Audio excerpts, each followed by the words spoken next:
एक बार की बात है। एक छोटे से गांव में एक बढ़ई रहता था।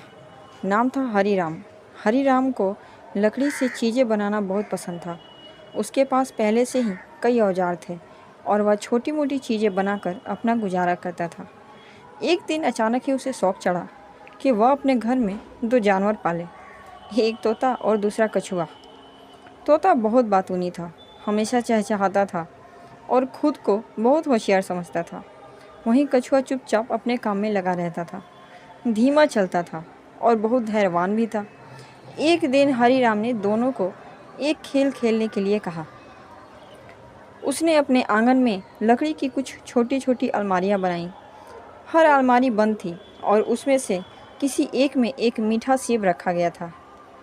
हरीराम ने कहा, जो ये सेब ढूंढ निकालेगा उसे मैं अपना सबसे खास जानवर मानूंगा। तोता बहुत एक्साइटेड हो गया।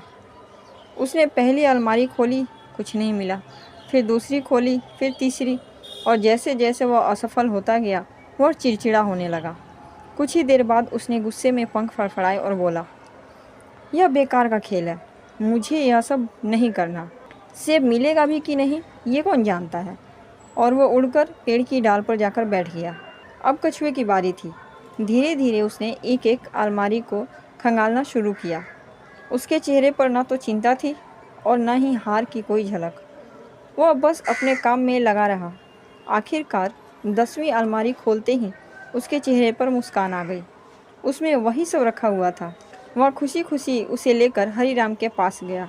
हरीराम मुस्कुराया और बोला, जिसमें धैर्य हो, मेहनत हो और हार ना मानने की आदत हो, जीत उसी की होती है। तोता यह सब देखकर पछता रहा था कि अगर वह एक दो अलमारियां और खोल लेता तो जीत उसकी भी हो सकती थी। इस कहानी से हमें 3 बहुत बड़ी सीख मिलती है। पहली सीख, नेगेटिव सोच हमें जीत से दूर कर देती है। जैसे तोता शुरुआत में जोश में था, लेकिन जैसे ही मुश्किल दिखी उसने खुद को पीछे खींच लिया। दूसरी सीख, कोशिश किए बिना किस्मत भी हमारा साथ नहीं देती। कछुआ अगर सिर्फ बैठे बैठे सोचता रहता तो उसे सेब कभी नहीं मिलता। तीसरी और सबसे ज़रूरी सीख, हार मत मानो। ज़िंदगी में हमें नहीं पता कि जीत कौन से कदम पर मिलेगी। हो सकता है अगली कोशिश ही आपकी ज़िंदगी बदल दे। अगर आपको ये कहानी पसंद आई हो और आप चाहते हैं कि ऐसी ही सीखें लोगों तक पहुँचें, तो इस वीडियो को लाइक और शेयर ज़रूर कीजिए और कमेंट में ज़रूर बताइए कि आप कछुए जैसा बनना चाहते हो या फिर तोते जैसा।